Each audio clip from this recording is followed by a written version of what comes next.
now the interview begins. Okay. You ready? Yes. I haven't been over this way for so long, so God knows where we're going to end up. Welcome to Hypnosis in Action. My name is Stephen Anderson, and I have with me today a sensational young lady by the name of Leoni. Now, you go by two names, don't you? I do, yes. Okay, tell us that story first. Okay, well basically, Leoni Bolt is my maiden name, and it's my personal brand. So I started my business with that, and I think it's a bit of a, a superhero kind of name. It is a superhero. You can see you standing in the Wonder Woman pose with that one, with the big bolt of lightning going down behind it. And my married name is Heaslip, and of course no one can even say that. No, it's quite a difficult one, so I kept Bolt for my business stuff. Okay. Yeah. Okay, cool. So, Leoni Bolt, okay, yes. with the Wonder Woman stance. Where did it begin? Everything? Okay. Well, I was born in Cairns, actually. And I did travel around a lot as a kid. We tended to, didn't we? Yeah. I think that's changed. I think it's changed. Maybe I'm wrong. Yeah, well, we did move to Brisbane when I was quite young, and then we left and we went a few other places, and I finished high school in Brisbane. So I do call Brisbane home. Okay. How many schools did you go to? I went to 5 different high schools by the end of grade 10. Okay. I think it was about 8 in total. That's one real hectic teenage growing up time. It is. And I wasn't the best teenager, and that was probably half the reason. So yeah, I challenged things a lot, and I got into a bit of trouble, and that's probably why I had so many high schools. But then I settled down and made some good friends and finished high school, and yeah, I'm glad I did that. Okay, so it took you 5 high schools to find some good friends? Yeah. And I was also going through a lot with family and things like that at the time as well. And next? Next, after I finished high school, basically the day after I turned 18, I jumped on a plane. And I just went, well, I'm working in fast food. I don't know what I want to do with my life. I know I'm smart enough to go to uni, but what do I really want in life? So I jumped on a plane. I went to Hamilton Island, and I lived in a freight container for $20 a week rent. And I worked all over the island. I did lots of different things. And from there, I'm not from there. Let's talk a bit more about there. You lived in a freight container. I did. For $20 a week in Hamilton Island, which isn't a cool place. When I say cool, I mean it's hot up there. It's hot. And a freight container are not known for being the coolest most. So I'm guessing you spent 20 hours a day working just to keep out of pretty much. Yeah. Okay, and when you say you worked all over the island? So I'd get up and I'd do breakfast shifts. So I'd usually walk to work along the beach, watch the sun come up, get breakfast for everybody, and then I might, do some room service or go out to the airport and do a shift out there. I worked in a couple of different restaurants. So is this several different employers we're talking about here, or is Hamilton Island a place where pretty much is run by one? Predominantly, there are a couple of private businesses there as well. So I did both. I worked for Hamilton Island Enterprises, which owns the majority of the island. So you're paid by one entity, and then there was a couple of private little places that I did a bit of work for as well. How long for? So I was there for about a year. I came back to Brisbane. And were you in the container for the whole year? That year I think I lived in 2 different ones. I moved into an air-conditioned container, moved up in the world. Excellent. I ended up going back to Hamilton Island, doing another year there, and actually living in proper accommodation the second time round. The second time? Yeah. So obviously it was a fun place to be. It was really fun. When you're young and, you just work hard, party hard. I had friends that lived in boats, and we'd go out to the boats and they'd go fishing, and we'd sit on the boat and chop up the tuna and eat it raw and have a beer in the water, and it was a great place. Sounds like a great place. What drove you away from it? I just kept travelling. Okay. Yeah. I actually got offered a management position, and about a day later, my best friend, who was a chef, she was down in the snow, and we were just chatting, and she was like, "Oh, I need staff." I was like, "Well, I haven't seen the snow before. I'm coming." So I gave up my responsibility as a manager. And So you got offered the position or you took it? no, I got offered it. Right. And I've never to this day had a full-time job. I've always had a casual jobs, a couple of part-time jobs. But yeah, I think just the whole, if I become a manager, I'm stuck, I have to be responsible. Not that I was afraid of that, but it was kind of like, am I ready for that? Probably not. So we'll go to the snow. Yeah, so we'll go to the snow. And I did that. I chased snow seasons for years. Sometimes I'd go back to the islands or go over to WA or something in the summer. But there was a period there where I did, the snow here, and I went over to Canada, and I came back to the snow here, and just did year-long winters. Okay, so did you become a ski bunny, for the want of a better word? Or did you spend a lot of time skiing or boarding or whatever it was? Yes, a lot of time snowboarding. When I went to Canada, I actually had my working visa, but I didn't use it. We got there sort of towards the end of the snow season, so there was a bunch of Aussies that I'd met here in the snow, and we all went over together. We just ran into each other because we knew that we were going to this small town, and we all just ended up at the same hostel, apparently. And so we rented a house, and we did the rest of the snow season together, just living there and just getting up and going up the mountain every single day. Which mountain? So we were in Fernie. Right, okay, I do not know. It's in the Rockies, sort of near Banff, up that way. Okay. Yeah. And then I ended up doing my ACL. Okay. And so I couldn't get a job because I couldn't even walk. And I got lots of physio and spent lots of money on that. And in the end, it was just kind of like I was running out of money. So I took the train from one side of Canada to the other, jumped on a plane and came home, just so that I could see as much of it as I could before I got home again. And that was your last trip to Canada? Yes, yeah. I've actually got family in Canada, and they come here quite more often than obviously we go there. Yeah. Why is that? I guess because there's more of the family here.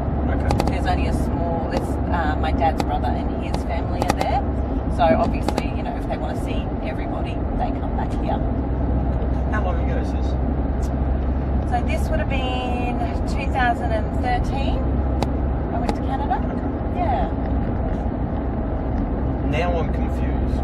2013, as in 5 years ago, you went skiing in Canada, and right at the beginning of our chat, you were telling me that you've been running Bolt Photography, Leoni Bolt Photography. Hold on, 2003. That's what it'll be. Yeah. Right. 3. That had me baffled. It had me baffled too. I was like, I've lost a few years. What happened? Okay. So it sounds like an interesting life. What would make you? Okay. You've done your ACL. Yeah. You've come back to Australia where we pay all your medicals and you get better. Yes. And didn't say I want to go back skiing again, or? No. Well, I started studying. So that's when I started my photography degree. And then I met my husband while I was studying and basically settled down from there. Okay. You have a degree in photography. I do. I would think you have picked possibly the hardest business in the world. Yeah. Okay. Which is one of the really big reasons I wanted to talk to you. Because it seems that everybody wants... Excuse me, I just want to do that. Hopefully we'll find out, won't we? It seems that everybody that now has an iPhone thinks they're a photographer. It's a tough industry, and that's why you really need to find a niche that you're good at that only you can do. So I specialise in boudoir now, and for me it's all about the experience. Boudoir, can you describe that to me? So, I am a boy. Yeah, so it basically is French for ladies' bedroom. Right, okay. So it's all about making them feel comfortable in their own skin, giving them confidence, and it creates a lasting effect. It's not just about going and getting some photos done in a studio. It's about the feeling that they have about themselves at the end of it and how that can actually change their lives. So I have women that you know, after their session will send me a message or an email or a testimonial, and basically say, you know, my relationship with my partner's better, the kids can see that I'm happier, I'm confident, I can get my bikini on, all of those sorts of things. Sounds like a pretty cool letter to be getting from your customers. Yeah, absolutely. I love when I get their testimonials, and you know, that's what makes my heart sing. It's why I do what I do. Okay. And there aren't many people that are doing what you're doing? No. There's a lot of people that are trying because it's the new thing. Oh, okay. But, you know, you need to know what you're doing to do it well. And you've been doing it 15 years? Well, I've been doing the boudoir for probably about 3 years now. Oh, okay. Yeah. So what were you doing before that? Weddings, corporate, pretty much anything.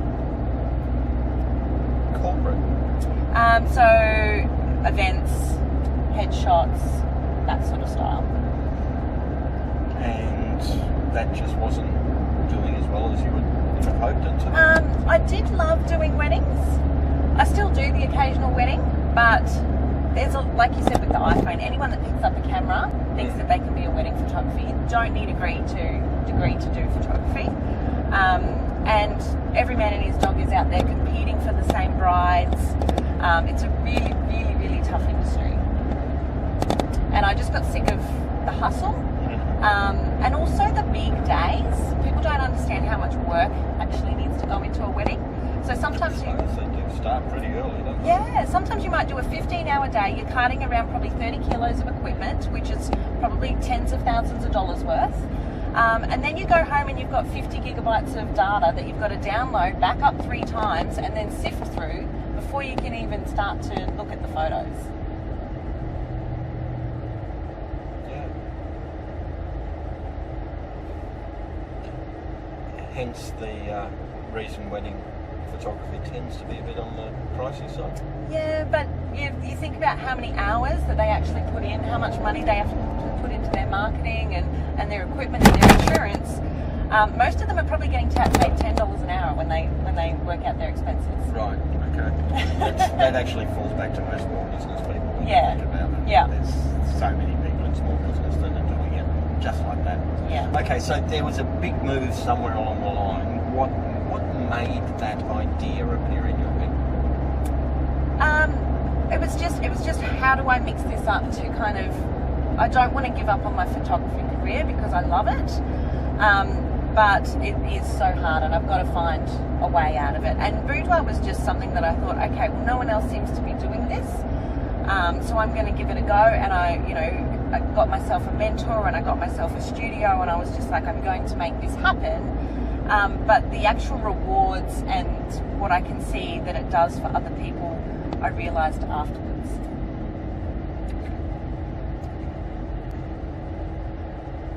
What went through your mind?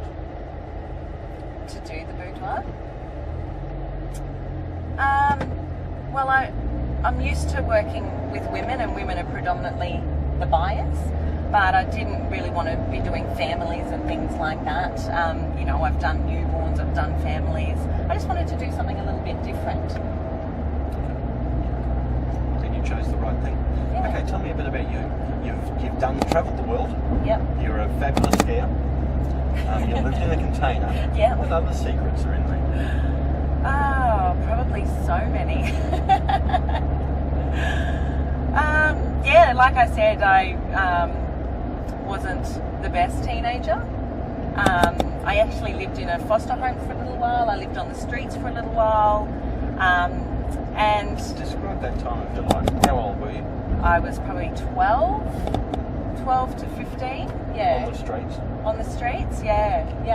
Does that mean, because some people, when they say homeless, for want of a better word, they describe homeless as being a child who doesn't want to go home, but is finding themselves living on the couches of their friends and the like, or were you living under bushes? Bit of both. Okay. Bit of both. I actually, at the time, I was going to an Anglican school, and one of the pastors, I actually would sleep out in front of his church, and he would invite me in, and we'd have a chat, and that was my saviour, I think, at the time. Saviour? Yeah, just having someone to talk to that was understanding, and also a confident, that wasn't going to just dog me back into my parents or whatever at the time. So they have some sort of a secretive rule, do they? When they see 12-year-olds living on the street. Well, he was also very good at telling me some of his secrets as well, which was good. I was asking him about, like exorcisms and had he ever done one and that sort of thing, and he'd done things like that. So, I was getting stuff out of him, and I knew his son, and he was like, "Don't you dare! Don't you tell him any of this. This is in confidence." So yeah, we had that little bond. And that was for 2 or 3 years. No, that was I was in a foster home for probably about a year. But yeah, the streets thing was just kind of that whole transition of not being able to be at home and rebelling. Rebelling. Yeah. And that's what drove you away from home? Yeah. It was pretty toxic. And, being a child, I felt like nobody was listening to me. So it was just my way of saying, well, I'm just going to take control of my own life. And at 12, that's not all you can manage. Run away from home. It's pretty major. Yeah. And the year in foster? So it was actually my babysitter from when I was younger. Right. I'd gotten in touch with her, and she'd managed to, it wasn't exactly foster through the system, but she managed to, get some money from the government, keep me at her house and do that. Yeah. Okay, so we haven't got any horror stories from that? No. Tough. Yeah, but you come out the other side and you grow as a person, and it's all about who you are in your journey now. Right. Okay. Do you really believe that? Yeah, life's a journey. I know life's a journey. I hate that word. I really do. I really. But my big question, my big thought is, someone who goes through that, you hear the horror stories. Yeah. You hear of the teenage girls that really don't head down a nice, happy path and wind up a successful business person. Yeah. Okay. They wind up addicted to substances. They wind up prostituting themselves. They wind up in all horrible places. What stops that happening to you? And that's where I'm coming back to. I'm not so sure it's about the journey you've taken. I think it's often about the person you are. Yeah, I think it takes a strong person mentally to be able to not fall down that trap, and to be able to pick themselves back up and keep going and keep aiming for their goals and their dreams. So at 12 years old, living out the front of the Anglican church, you had goals and dreams? At that point, no. At that point it was just a survival mechanism. How did you eat? Probably didn't most of the time, or ate at McDonald's or something like that. I did have a part-time job, so I always had a little bit of money. Yeah. Okay. So you had a part-time job at 12. What were you doing? Oh, it was probably 14. Yeah. Yeah. So I was doing pizza joint. Yeah. Okay. So most of your life in hospitality. Yeah. Up until small business. Yeah. Okay. But then you came back and something changed. And then in year 10 you said, I'm going to knuckle down and finish high school and run with the right crowd. And is there a point, a place, a time that you remember that click happened? I don't even know if it was really a click. I think because at the time I was like, that's it, I'm done with school, year 10, I don't want to finish school. But then I realised that all of my friends were going back to finish year 11 and 12. And I didn't know what I wanted to do, and I didn't want to be working in fast food for the rest of my life. So I thought, I might as well just keep going and see what happens. Yeah. But something changed. Yeah. Can you pinpoint what it was? I think it was just something in myself that said, you're worth more than this. You know, you can do so much more. You don't want to be stuck in, you know, working in fast food for the rest of your life. Okay. And one day you said, okay, I'm going to uni, I'm going to be a photographer. Why photography? And I didn't even know there was a uni degree in photography. And so I'm guessing it's a Bachelor of Arts. Yes. Yes? Yes, it is, yeah. Funnily enough, it wasn't the top of my priority list. I had bought an SLR when I was travelling, and in the midst of that travelling, I had done study as in natural medicine, and ended up deferring and kept travelling. But I came back and went, I need to do something creative. So basically, I wanted to do fashion design because I was always cutting up my clothes and restructuring them, and you know, going to Lifeline and that sort of thing. But at the time, photography was an OP of one to get in. So that's the hardest. That's lawyers, that's doctors, because there was so much demand for it. It was the beginning of digital. Yep. I was the last year to do film. So, you know, like the very, very first digital SLRs had just come out. So everyone thought that they were going to be a photographer. So they just made it really, really hard to get in. And I never thought I would get in. I put it at the top of my choices going, okay, well, I'm clearly not going to get into that one. And I did get in. So I just went, okay, I guess this is That's my a time. bit of a turnaround from being on the streets in grade 8 and 9 to the end of grade 12 coming out with an OP1. Yeah. Okay. And was there a change in study habits? There must be. I'm Well, there trying was- to think, where is the difference? What happened? I had always loved learning. Right. When I was a kid, I was an overachiever. You know, like when I was first learning to read, I was always leaps and bounds of all the other kids. They'd be sitting there reading The Cat in the Hat, and I was in the corner on my beanbag reading Little House on the Prairie. Right. So I'd always loved learning. There was never anything there. It was just the rebelling against society that changed that. Okay. And then you came back to it Yeah, and got an OP1 yeah, and got into photography. yeah. And I'm still learning every day. Isn't that fabulous? Yeah. So what are you learning now? The last 12 months, I've been putting together my online course and building my mentoring programs. So doing a lot of learning for that, you know, how the systems and the processes, you know, watching webinars and going to seminars and conferences and all of those sorts of things. You know, I figure if I can just get a small nugget from spending a few hours doing something or watching a webinar, that's something that I didn't know before that I can then, you know, use to better my business and create things for other people. Anything specific that stands out as something you really are happy about learning this year? I've learned from so many people this year. You know, sort of a few months into the year, I realised I'd already spent sort of $10,000 on mentors, and you know, I was just like, oh, you know, I'm on such a journey, but I feel like you need to learn from lots of different people. You know, one person will teach you one way, and one person will teach you another, and then suddenly it'll click.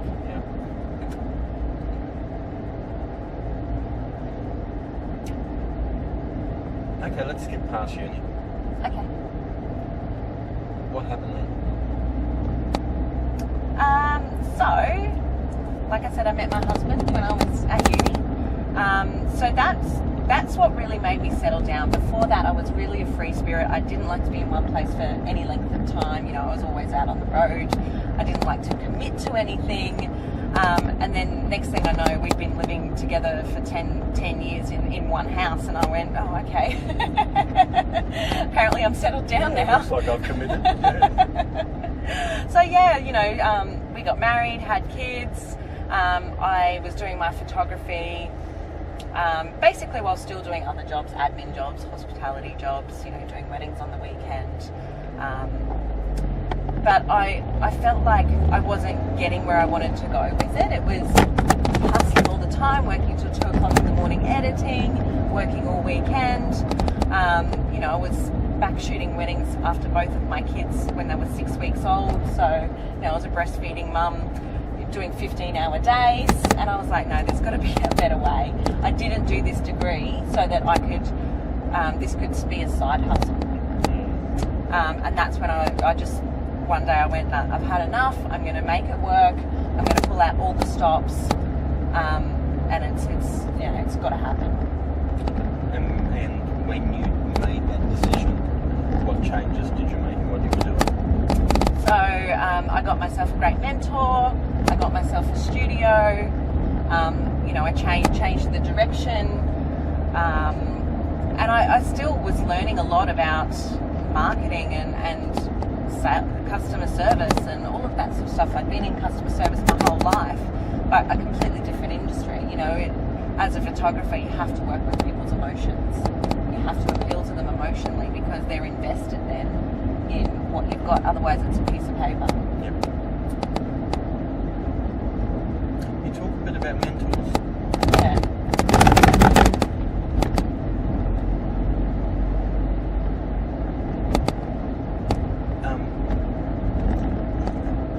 Right back to your Anglican priest, I think. Yeah. You tend to keep them around. You do, don't you? Do you go in search of them?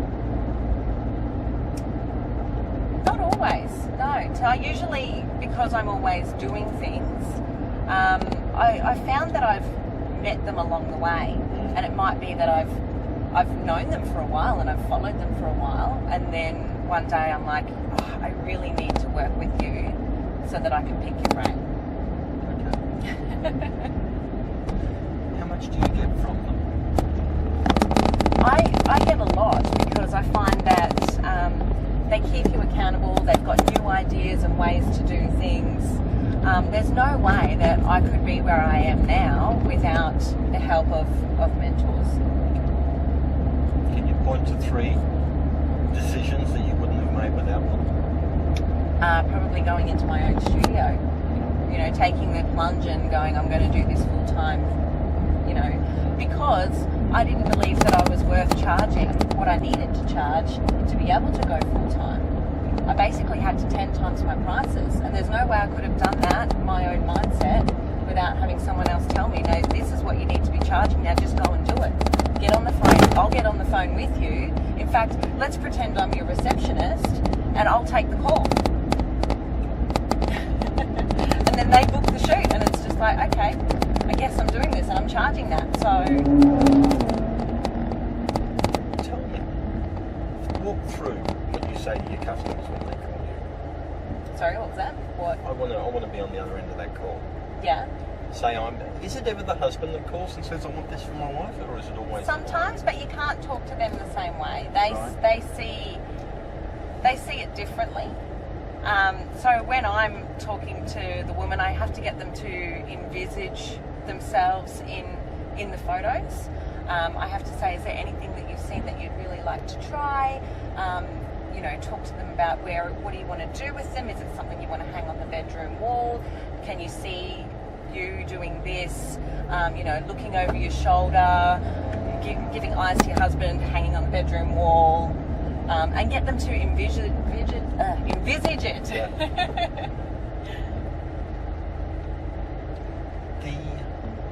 There's one thing that happened differently because of a mentor. Another one? Being able to pivot. So moving from one thing to another. So the journey that I'm on now, because photography is very much one-to-one, there's only so much that you can do. You kind of max yourself out.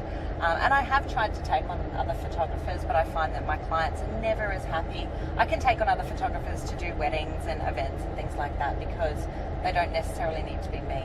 But I find what I do now, it needs to be me. They trust me. I'm the one that's kind of got them there. They love what I do, and I make them feel comfortable. So it's very much one-to-one. So being able to find a business model that, potentially I can use to go one-to-many and help more people and grow my business. Yeah, I was going to say, because that's going totally and completely against the rules of growing your business, making it reliant on you. Yeah. But so this latest pivot is something to take you away from photography? I still always want to do photography, but having a studio and having staff and everything, like I said, I was always a free spirit. So that's kind of like that whole living in a house for 10 years thing again.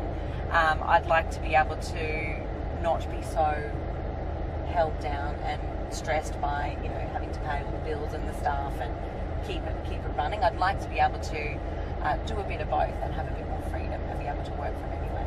How much freedom do you have now? Not a lot. How many days a week is your studio open? 6. 6 days a week. So you got 1 day a week. Yeah. Where to from here? Well, like I said, I've been working on lots of other things. 2019 is going to be my year to really make that happen. And then, you know, I can sort of decide from there, okay, how is this going to work? You know, how much time do I want to put into this and this? I'd really like to take the photography into just doing retreats and things like that. So have a group go away for a couple of days and make it a really great experience and have yoga and all sorts of things, because that would give me my travel, that would give me the freedom to be able to do both. When will we see your first one of them? Well, I've actually got a retreat happening already in April. Okay. It's just an overnight one, but I'm doing it with 5 other women. So it's not something that logistically I could do on my own right now, but it's something that I've wanted to do for a while, and when somebody came to me with the idea, I said, yes, let's do it. So we've put together a retreat. So everything's on the move. It's on the move. Cool. Are you excited? I am, yeah.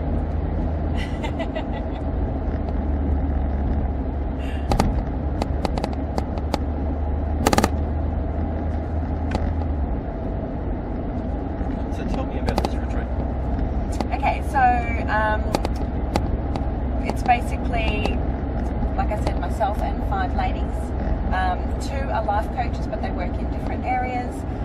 We've got a beauty therapist, a Reiki master, and then myself.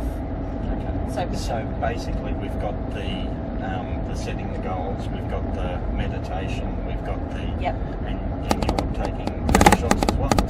Yeah, and I'm gonna, you know, just obviously document the whole thing, and then if they want any extra sort of things back in their room or whatever, we're all willing to kind of make that a possibility. Sounds like fun. Yeah. Sounds like fun. Okay, so I'm not 100% sure where to head from here. Is there something that you'd like to tell me that you're itching to? I think you've really delved in and gotten a lot from me today. That's the name of the game. Yeah. The reason I do this is more another little business card for you. Yeah. My best at the moment is one of the ladies that's in your seat. When I applied for a job, the person who found the job found this interview, and on that basis, she's wound up with a very, very nice job. Wow. And she said to him, "Hey, have we talked enough?" And he said, "I've spent an hour and a half with you today." And I thought, that's cool. That's very so cool. Yeah. Okay. So, then tell everyone where they can find you, and do your big sales pitch and all of that sort of stuff. How's that sound? Okay, so my photography website is leoniboltphotography.com, and my mentoring website is leonibolt.com. Simple. Very simple. They are very simple, aren't they? And it is a very Wonder Woman type name. It is, yeah. Well, look, thank you. I've had fun. Me too. It's been a while since I've done one of these, and I do enjoy them. I really do enjoy delving in. I hope everything goes fabulously for you. I really do, and I'm sure they will. I'm sure it will. I really am. So, as what do we do? Next thing we do, if you would be at all interested, and there's anything you would like to change hypnotically, we could do that. Okay. Is there anything? That's a big question. Generally, it's just one thing. You pick one.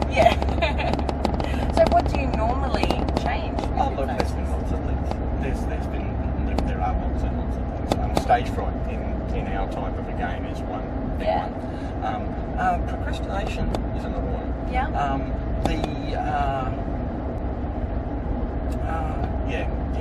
It's all about anxiety. Yeah. If there is anything you're feeling anxious about, and that could be anything of a multitude of things, Yeah. that's something hypnosis can fix. Okay. Well, this stage fright might be a good one because I've actually got a speaking gig in March. Do you? That's 45 minutes. A 45-minute speaking Yeah. gig? So cool. Yeah. So cool. Okay. I'm completely unprepared at this point. Okay, but when it comes down to your speaking normally, Yeah. I'm sorry, you're not one of the girls that does all of the speaking at these events. You're more a person that comes along, aren't you? Yeah. Okay, so you're going to do a speaking gig, and how's that make you feel?